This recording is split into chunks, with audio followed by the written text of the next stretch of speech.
na papunta sa ating next friend. Luhod ka na and then nagapang ka na sa kanya.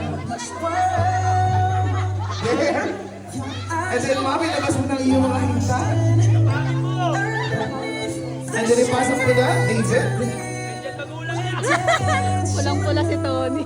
Ano bang parents? Okay lang ka lang parents. Ay, naku, ay, nakapatay. 20 na naman si Ate Girl. Kaya sa mga kita na or binte, tama na or higher pa? Higher daw. Ipasok ko na pang sir sa loob.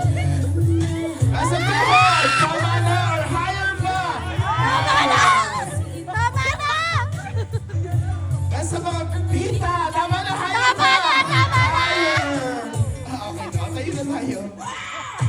Okay, dito pala tayo sa side view.